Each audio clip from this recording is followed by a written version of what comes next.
Students, बेटे कल एक स्टूडेंट ने क्वेश्चन पूछा था कि ये जो फोर्थ एग्जांपल है हमारी, इसमें उन्होंने क्या बोला है, we have to obtain equation of the right circular cylinder described on the circle through the points 1 0 0 0 1 0 0 0 1 as the guiding circle. तो गाइडिंग सर्कल हमारा कैसे निकलता है, इससे पीछे हमने ये स्टडी किया था सेकंड एग्जाम्पल में। गाइडिंग सर्कल कब बनेगा, जब हमारे पास एक सफ़ेयर दिया गया है और सफ़ेयर को कट कर रही है प्लेन की इक्वेशन, तब बनेगा मेरे पास गाइडिंग सर्कल। तो इसका मतलब मेरे को जो गिवन इक्वेशन दी गई है, पहले तो मेरे को equation of sphere find out करनी है, then I have to find out equation of plane, and when plane will cut this sphere, then we will get a new shape which is of the guiding circle। तो इसीलिए जो हमने question शुरू किया, तो equation of the sphere, क्योंकि हमें 4 points दिए गए हैं, तो इक्वेशन जो है सफ़ेयर की इस टाइप की बनेगी। ये हमने लास्ट जो सेमेस्टर था उसमें पढ़ा था कि कैसे हमने सफ़ेयर की इक्वेशन जो है फॉर्मुलेट करनी है। पहले हम जनरल इक्वेशन ऑफ सफ़ेयर लिखते हैं, that is x square plus y square plus z square 2ux 2vy 2wz plus d is equals to 0। This is general equation of the sphere. अब given conditions दी गई हैं, जब मैं put करूँगी 0 0 0 तो मेरे पास डी की वैल्यू 0 आ जाएगी। Then I will replace x with 1, y z 0, then x and z 0, y 1, then x y 0 z 1। 4 equations बनेगी, चारों को सॉल्व करके मेरे पास u, v, w और d की वैल्यूज़ आ जाएंगी। जब मैं वो वैल्यूज़ इस जनरल इक्वेशन में रिप्लेस करूँगी, then I will get this equation. ये हमने ऑलरेडी पढ़ी हुई है बेटे, ठीक है। अब ये आ गया। अब मुझे क्या चाहिए, इन्हीं तीनों पॉइंट्स के थ्रू इक्वेशन किसकी चाहिए, प्लेन की। जब मेरे पास इंटरसेप्ट फॉर्म में दिया होता है, तब इक्वेशन ऑफ प्लेन क्या आती है, x over a, y over b, z over c is equals to 1। This is called intercept form of the plane, right. दोबारा रिपीट कर देती हूँ। वैसे जनरली हम प्लेन की इक्वेशन लिखते थे l x m y n z is equals to 0 या पी, राइट। तो एल एम एन ये क्या आते थे मेरे पास, डायरेक्शन कोसाइंस आते थे। पर अब क्योंकि मेरे को कंपोनेंट दिए गए हैं कि एक्स एक्सिस कहाँ पे कट हो रहा है, 1 0 0 पे, वाई एक्सिस कट हो रहा है 0 1 0 पे, जेड एक्सिस कट हो रहा है 0 0 1 पॉइंट पे। तो ये मेरा ए कंपोनेंट है, this is b 0 b 0, general form में लिखूँ 0 0 सी, ए 0 0। अगर इंटरसेप्ट फॉर्म में हमने इक्वेशन ऑफ प्लेन निकालनी हो, तो ये आएगी x over a plus y over b plus z over c is equals to 1। What is a, x axis का इंटरसेप्ट है कि एक्स एक्सिस को कट कर रहा है उसका distance, y axis z axis corresponding. तो ये इक्वेशन प्लेन की आ गई, x over 1 y over 1 z over 1 is equals to 1। Equation of the plane आ गया बेटे। अब सर्कल कैसे बनेगा, जब सफ़ियर को कट करेगा कौन, प्लेन कट करेगा, ठीक है। तो सपोज़ करो मेरे पास सफ़ियर की इक्वेशन जो है वो इस टाइप की बन रही है, पासिंग थ्रू दीज इंटरसेप्ट्स, ठीक है। अब कोई भी प्लेन अगर इसको कट करे, सपोज़ इस तरह से ये मेरा प्लेन आ रहा है, इसने इसको कट किया, तो ये क्या बना बेटे मेरे पास, सर्कल की इक्वेशन।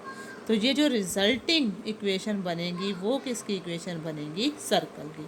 हो सकता है यहाँ से काट दे उसको, ज़रूरी तो नहीं है कि सेंटर से काटेगा, कहीं से भी वो उसको कट कर सकता है प्लेन जो है। अगर मुझे पता है कि बॉल है मेरे पास, ठीक है, सिंपली बॉल है, अगर मैं बॉल को कट कर देती हूँ प्लेन के साथ, तो ये मेरी जो डायग्राम बन रही है ये कौन सी शेप ले रही है बेटे, सर्कल की शेप ले रही है, ठीक है। तो जो रिजल्टिंग फिगर आएगी it will be called guiding circle. Guiding circle क्यों बोला है, because equation of the sphere is given to us and plane is cutting to it, right. तो सेंटर ऑफ द सफियर हमें पता है u minus v minus w, तो वो sphere का सेंटर आ गया अब यहाँ से, ठीक है। Minus u minus v minus w, उनकी वैल्यूज़ आ गई हमारे पास कंपेयर करने के बाद। रेडियस कैसे आएगा मेरे पास, square root of u square plus v square plus w square minus t, right. Repeat कर देती हूँ, square root of u square plus v square plus w square minus t, this is called radius of the sphere. अब मुझे sphere का centre भी पता चल गया, रेडियस भी पता चल गया। P क्या आएगा, length of the perpendicular from the centre of the sphere to the plane. क्यों, क्योंकि ये मेरे पास सपोज सफ़ेयर का सेंटर है, तो वहाँ से जो मैं परपेंडिकुलर ड्रॉ करूँगी वो प्लेन को क्या करेगा, कट करेगा। यस ऑब्वियसली, अगर ये सफ़ेयर का सेंटर है, ठीक है, और ये प्लेन को कट कर रहा है किसी पॉइंट के ऊपर, तो अब ये जो परपेंडिकुलर डिस्टेंस है वो कैसे निकलेगा। इक्वेशन ऑफ द प्लेन क्या आएगी, x plus y plus z minus 1 equals to 0। Intercept form को सॉल्व करके आएगी मेरे पास, ठीक है। तो सेंटर से ही उसका परपेंडिकुलर डिस्टेंस निकलेगा, तो वही डिस्टेंस उन्होंने यहाँ से निकाला है। तो ये जो डिस्टेंस निकल रहा है, ये जो सफ़ियर बन रहा सर्कल बन रहा है, ये उसका क्या बन रहा है, रेडियस बन रहा है, ठीक है। रेडियस निकालेंगे, कैसे आएगा, रेडियस ऑफ सर्कल कैसे आएगा बेटे, it is square root of sphere का जो भी रेडियस है उसका स्क्वायर माइनस परपेंडिकुलर डिस्टेंस का स्क्वायर, तो it will be called radius of the circle. तो a की वैल्यू मेरे पास है, p की वैल्यू हमने निकाल लीजिए। रेडियस ऑफ द सिलेंडर या रेडियस ऑफ द सर्कल क्या आ जाएगा, सिलेंडर क्यों लिखा, क्योंकि सिलेंडर में भी जो गाइडिंग कर्व बनती है it is the shape of a circle, इसलिए आप पहले रेडियस ऑफ सर्कल लिख लो, उसके बाद उसको आप सिलेंडर का रेडियस भी बोल सकते हो, ठीक है। तो ये मेरे पास आ गया। अब axis of the cylinder is the line through the centre of the sphere which is perpendicular to the plane of the circle. वही दोबारा लाइन लिखी है और कुछ नहीं लिखा, कि सेंटर ऑफ द सफ़ेयर से हमने जो परपेंडिकुलर ड्रॉ किया है प्लेन के ऊपर, वो क्या आएगा, एक्सिस बन जाएगी किसके लिए, सिलेंडर के लिए, ठीक है। तो इक्वेशन ऑफ द एक्सिस क्या बनेगी, point x1 y1 z1 over क्या आएगा इसके लिए, डायरेक्शन कोसाइंस, वो क्या आ रहे हैं, coefficient of x l, coefficient of y m, coefficient of z n आ जाएगा, राइट। तो अब हमारे पास direction numbers of the axis आ गए 1 1 1। अगर मुझे कोसाइंस चाहिए तो वो क्या आ जाएंगे, 1 over square root of 103, 1 over square root of 103, ये इक्वल आएंगे सारे। न्यू एक्सिस आ गई अब हमारे पास। अब एक्स वाई जेड क्या था, कोई भी पॉइंट था सिलेंडर के ऊपर, परपेंडिकुलर डिस्टेंस फिर से वही जो मैंने आपको बताया हुआ है ऑलरेडी कि 2312 वाला फॉर्मूला के अकॉर्डिंगली हमने इस इक्वेशन को क्या कर देना है, सॉल्व कर देना है। सॉल्व करने के बाद जो हमारी रिजल्टिंग इक्वेशन आएगी that is called equation of the cylinder. I hope कि अब आपको क्लैरिटी हो गई होगी, फिर भी अगर कोई छोटा मोटा डाउट होएगा then you can tell me, right. Next हम एक्सरसाइज बी आज स्टार्ट करेंगे बेटे। It is about enveloping cylinder. जैसे हमने एनवेलपिंग कोन किया था वैसे ही अब ये एक्सरसाइज जो है उसमें हम करेंगे एनवेलपिंग सिलेंडर की बात, ठीक है। तो क्या आएगा, कहता लोकस देखना है हमने, किसका लोकस देखना है, टेंजेंट्स का, किसके ऊपर, सफ़ियर या कोई कॉनिकॉइड भी हो सकता है, right, which are parallel to a fixed line is a cylinder called enveloping cylinder। कहता सपोज करो कि मेरे पास एक सफ़ियर है, right, what it says I have a sphere,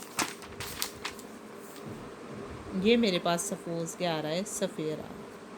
अब कहता सफ़ियर्स के ऊपर अगर सपोज मैं टेंजेंट्स ड्रॉ कर देती हूँ, राइट, तब ये जो टेंजेंट्स हैं ये क्या रिप्रेजेंट करेंगे, equation of the cylinder represent करेंगे, ठीक है, क्योंकि ये फिक्स लाइंस आ गई मेरे पास, ठीक है, जनरेटर्स बन गए।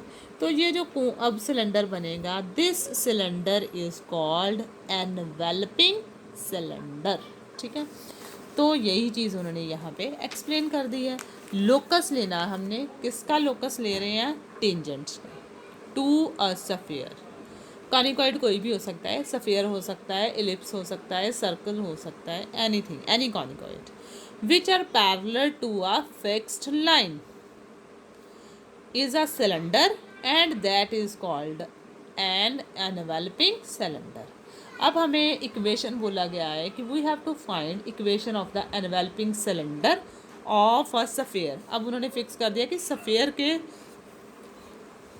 अलॉन्ग ही हमने एनवेल्पिंग सिलेंडर की इक्वेशन जो है उसको फॉर्मुलेट करना है। तो स्टेटमेंट में हमें क्या दिया गया है? सफेयर, इक्वेशन ऑफ सफेयर क्या आएगी? स्टैंडर्ड फॉर्म में हम कम कर रहे हैं, तो इक्वेशन ऑफ सफेयर क्या आ जाएगी बेटे स्टैंडर्ड फॉर्म में? Equation of the sphere in standard form, it will be x square y square plus z square is equals to a square. अब क्या बोला है? Generators are parallel to a fixed line से equation of line is type x over l y over m z over n. तो fixed line तो मुझे लेनी पड़ेगी। तो सपोज करो ये जो लाइन हमने ड्रॉ की है फिक्स्ड लाइन, वो इस टाइप की लाइन है, तो उसके जनरेटर्स लाइन की इक्वेशन क्या आ रही है? X over l y over m z over n. इसी के पैरेलल दो जनरेटर्स हमारे आ गए। अब जनरेटर्स के ऊपर कहीं पे भी मैं कोई पॉइंट ले सकती हूँ। सपोज यहाँ पे मैंने पॉइंट P फिक्स किया, उसके कंपोनेंट आ गए x1 y1 z1, राइट। अब क्यों मुझे ये पॉइंट लेने पड़े? टेंजेंट ड्रॉ किए थे हमने, जनरेटर का काम भी कर रहे हैं, टेंजेंट तो ये है ही है क्योंकि सफेयर को सिंगल पॉइंट पे टच करते हैं। तो अब equation of tangent through this point and parallel to this line, तो इसका मतलब इक्वेशन ऑफ टेंजेंट लाइन क्या आ जाएगी? इक्वेशन ऑफ टेंजेंट्स क्या आएगी? x माइनस x1 ओवर, क्योंकि ये दोनों पैरेलल हैं तो दोनों के जो डायरेक्शन नंबर्स आएंगे वो क्या आएंगे? Same. x minus x1 over l, y minus y1 over m, z minus z1 over n. अब टेंजेंट है तो एक ही पॉइंट पे टच करेगा मैक्सिमम, ठीक है। तो अब हमने जब इसको सॉल्व किया तो हमारे पास ये इक्वेशन बन गई है। तो पॉइंट अगर मैंने लेना हो any point on this line तो कैसे आएगा? Suppose it is equals to r, right. Then x की वैल्यू क्या आ जाएगी बेटे? L r plus x1। First और लास्ट को कंपेयर किया, सेकंड और लास्ट को कंपेयर किया तो it will be type m r minus y1 था, उधर जाके प्लस y1 हो गया। थर्ड पॉइंट क्या आ जाएगा? थर्ड और लास्ट कंपेयर किया तो z1 प्लस एम आर। अब ये पॉइंट जो है, ये पॉइंट किसके ऊपर लाई कर रहा है? सफियर की इक्वेशन के ऊपर लाई करेगा ऑब्वियसली, क्योंकि टेंजेंट जो है वो किसको कट कर रहा है? सफियर को। तो इसका मतलब कोई भी पॉइंट जो मैं टेंजेंट लाइन पे लूँगी वो भी किसको सेटिस्फाई करेगा? Obviously equation of the sphere को। तो इक्वेशन ऑफ द सफियर में मैंने ये पॉइंट्स जो हैं वो क्या कर देने हैं? रिप्लेस कर देने हैं। Then what kind of result I will get when I will replace these points in this equation? x की जगह पे x1 plus l r whole square, y1 plus m r whole square plus z1 plus n r whole square is equals to a square, right. तो इसको अगर हम open up करें तो are square का कॉफिशिएंट क्या आ जाएगा? ए प्लस बी का whole square, a square plus b square 2ab, सारा ओपन कर लो आप। A square plus b square plus 2ab। Similarly इसको ओपन करेंगे, a square plus b square plus 2 times a b plus z1 square n square r square plus 2 times z1 n r is equals to a square. अब हम इसको quadratic equation बना सकते हैं। Are square के coefficients लिख लें। What is the coefficient of r square? L square plus m square plus n square. Coefficient of 2r, l x one my1 plus nz1, क्योंकि ये टर्म आ रही है, ये भी आ रही है और ये टर्म आ रही है। कांस्टेंट टर्म क्या आ रही है, x1 square, y1 square, z1 square. अगर मैं माइनस ए स्क्वायर इधर ले आऊँ तो ये इस टाइप की इक्वेशन बन गई, राइट। अब इक्वेशन देखें तो हमने क्या बोला था, ये टेंजेंट्स के ऊपर पॉइंट लाई कर रहे थे, तो टेंजेंट जो है वो मैक्सिमम कितने पॉइंट्स पे सफ़ेयर को कट करेगा, एक टेंजेंट एक ही पॉइंट पे मैक्सिमम, तभी वो टेंजेंट है। तो अब तो ये क्वाड्रेटिक इक्वेशन है, तो इसके पास तो 2 पॉइंट्स आ जाएंगे फिर, जबकि मुझे 2 पॉइंट्स नहीं चाहिए, सिंगल पॉइंट ही चाहिए। क्यों सिंगल पॉइंट चाहिए, it will give 2 values of r, quadratic equation in r है तो I will get 2 values of r. But क्योंकि लाइन जो है सफ़ेयर को सिंगल पॉइंट पे टच कर रही है, तो दोनों रूट्स क्या आएंगे, इक्वल आएंगे। तो दोनों रूट इक्वल तभी पॉसिबल है if discriminant of this quadratic equation is 0। Discriminant क्या आ जाएगा, b square minus 4ac is equals to 0। What is b, coefficient of r, coefficient of r क्या आ जाएगा, 2 का स्क्वायर 4, lx1 my1 nz1 का whole square minus 4 times a is L square, M square, N square. What is C? x1 square, y1 square, z1 square minus a square equals to 0. Through out कुछ common आ रहा है बेटे, yes 4 common आ रहा है, तो बाकी term तो मेरी एज इट इज़ रहेगी। तो सपोज़ करो अगर मैंने लोकस लेना है, locus of point x1 y1 z1, ठीक है, तो इसका लोकस जो है वो क्या चेंज हो जाएगा, एक्स वाई जेड की फॉर्म में, क्योंकि x1 y1 z1 is any point, तो इसको हम लोग रिप्लेस करें लोकस के साथ, तो ये क्या आ जाएगा, general point x y z, ये फिक्स्ड था ना, तो x y z can have any value here और देयर और here anywhere on the lines, right. तो लोकस के हिसाब से 4 कॉमन आ गया, यहाँ पे क्या आ जाएगा, l x plus m y plus n z whole square is equals to 4 common आ गया था, l square m square plus n square into x square plus y square plus z square minus a square. ये हमारी क्या आ गई, required equation. किसकी है ये रिक्वायर्ड इक्वेशन, एनवेल्पिंग सिलेंडर की। जब बात होएगी एनवेल्पिंग सिलेंडर की इक्वेशन की तो वो ये आएगी। किस केस में आ रही है, अगर ये टेंजेंट्स जो कट कर रहे हैं किसको, सफ़ेयर को कट कर रहे हैं। तो ये हमारा आर्टिकल नंबर 9 था, मोस्ट इम्पॉर्टेंट आर्टिकल है। क्यों, क्योंकि I have already told you कि जितने भी आर्टिकल्स हैं अगर वो हमें क्लियर हैं, only then we can solve the exercise, otherwise it is not possible for us to solve the exercise, right? Next is our article number 10. What it says, article 10, it says we have to find equation of the enveloping cylinder of the conicoid. अब changes क्या आ गए हैं, पहले article 9 में मुझे equation किसकी दी गई थी, सफ़ेयर की। अब आर्टिकल 10 में एक ही चेंज आया है, equation of the conicoid is given, conicoid is given. Conicoid क्या है, a x square b y square c z square is equals to 1, ठीक है। Equation of the conicoid is given, whose generators are, इसके जो generators आ रहे हैं वो किसके पैरेलल आ रहे हैं, to the line, parallel to the line x over l, y over m, z over n, right? तो ये भी कॉनिकॉइड, एक्चुअली तो ये सफ़ेयर बन सकता है कब, अगर a b c have same values, right. तो कॉनिकॉइड है तो it can have any shape, right. तो क्वेश्चन हमारा सेम इसी टाइप पे ही चलेगा, जैसे इक्वेशंस पहले आएंगी टेंजेंट की, किस पॉइंट के through, any point on the generator lines, point भी सेम आएगा। डिफरेंस क्या आएगा, यहाँ पे मैंने x square y square z square में अपना ये पॉइंट पुट किया था ना बेटे, अब ये पॉइंट हमने पुट करना है a x square plus b y square plus c z square में, बस।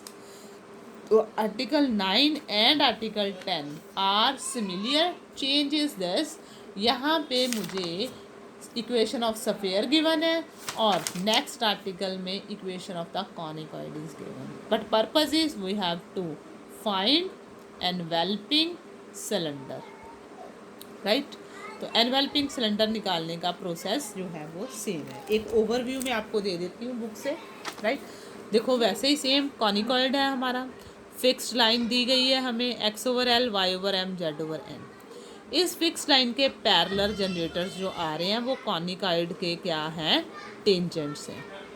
तो any point on the generator से P x1 y1 z1, any point, if this point is lying on the tangent, we can find the equation of tangent line through this point। तो parallel किसके है, x over l, y over m, z over n.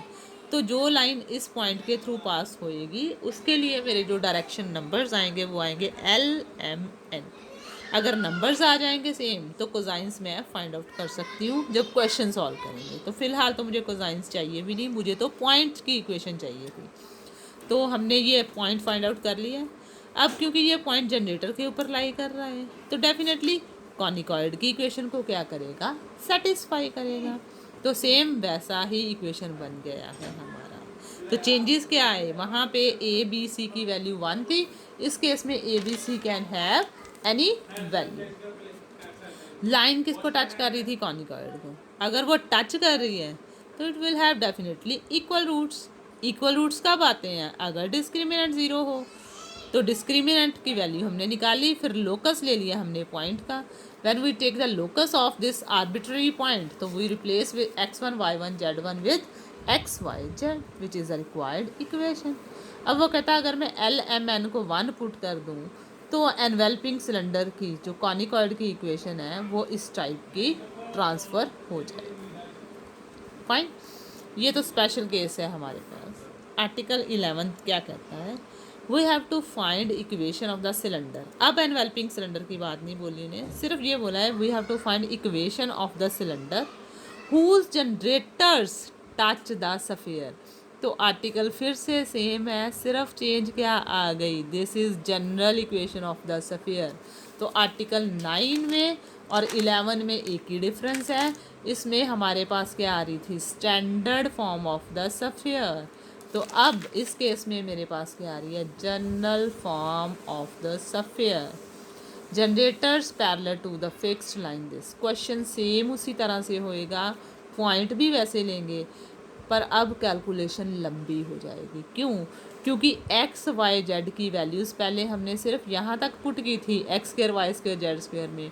अब मुझे ये value इसमें इसमें और इसमें भी पुट करनी पड़ेगी। तो question will be little bit lengthy, पर रहेगी ये फिर क्वाड्रेटिक इक्वेशन इन आर ही, ठीक है। तो क्वाड्रेटिक इक्वेशन आर में रहेगी। फिर से वही चीज़, क्योंकि लाइन टच कर रही है सफेयर को तो मैक्सिमम एक पॉइंट पे टच करेगी लाइन, तो it will have equal roots. तो इक्वल रूट्स क्वाड्रेटिक इक्वेशन के कब आते हैं, if it has discriminant equals to 0। तो डिस्क्रिमिनेंट का फॉर्मूला हमें पता ही है, b square minus 4ac is equals to 0। तो ये हमारे पास आंसर आ जाएगा। अब चेंजेस आपको मैंने साथ साथ बता दिए हैं। Article 9 and 11 are same, differences here we are given a standard form of sphere, and in article 11 they have given general form of the sphere। Article 10 sphere की जगह पे अब मुझे क्या दिया था, कॉनिकॉइड दिया था। तो these are the most important articles. Next is our 12th article, ये हम कल करेंगे 12, 13 और 14। इनके ऊपर बेस्ड पहले मैं आपको एग्जाम्पल करवा देती हूँ ताकि आप एग्जाम्पल्स जो हैं वो इजीली सॉल्व करना शुरू कर सकते हैं। तो हमारे जो तीनों आर्टिकल्स हैं उन्हीं के बेस्ड हमारी एग्जाम्पल्स हैं। तो फर्स्ट एग्जाम्पल क्या कहती है, we have to find equation. किसकी इक्वेशन निकालनी है, एनवेल्पिंग सिलेंडर की। कब, जब सफेयर जो है उसके जनरेटर्स किसके पैरेलल आ रहे हैं, लाइन एक्स वाई जेड के। तो x over 1 y over 1 z over 1 की फॉर्म आएगी। अब ये कौन सी फॉर्म है बेटे, general form of the sphere. तो general form of the sphere है, तो any point on the sphere, suppose this is my sphere, तो tangents we have already drawn on it like this.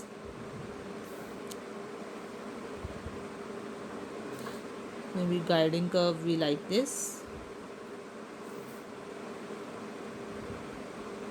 Fixed line will passes through the center of the sphere. Line x over 1, y over 1, z over 1. Tangents cut कर रहे हैं single point पे, right. तो sphere की equation जो दी गई है वो जनरल फॉर्म में है, x square plus y square plus z square minus 2x plus 4y minus 1 is equals to 0. This is general equation of the sphere.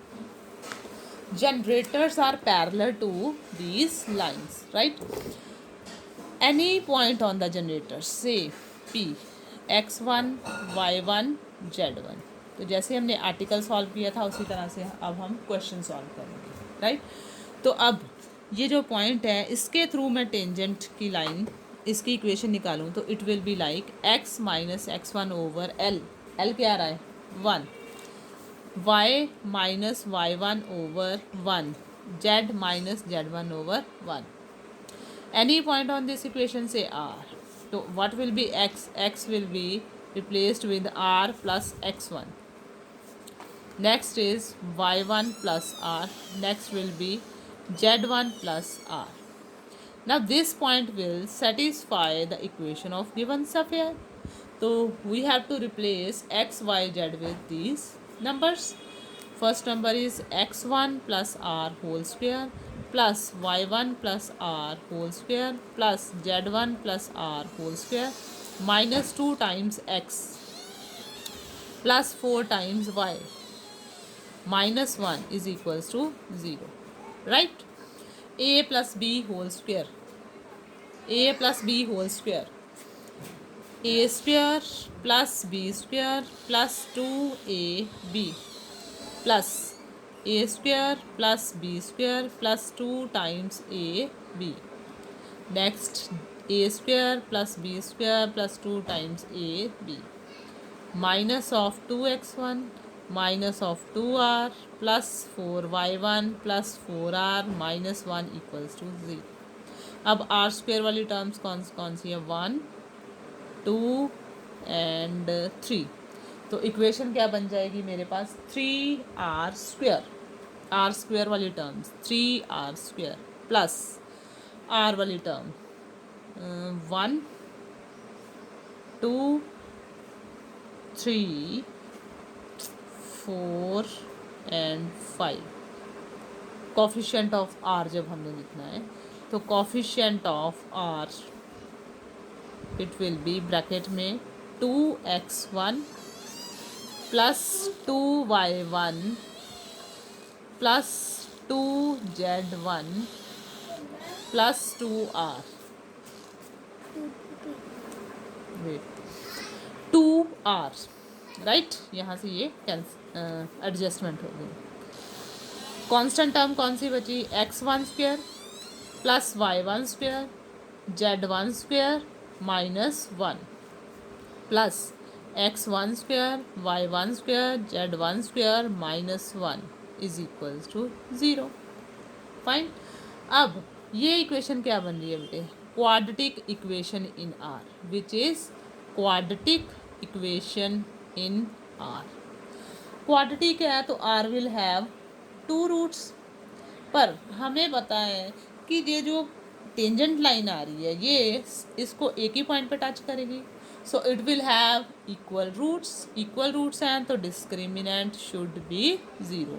How to find out discriminant, it will be b square minus 4ac equals to 0. What is b, coefficient of r उसका whole square minus 4 times a is 3 and what is c, the constant term.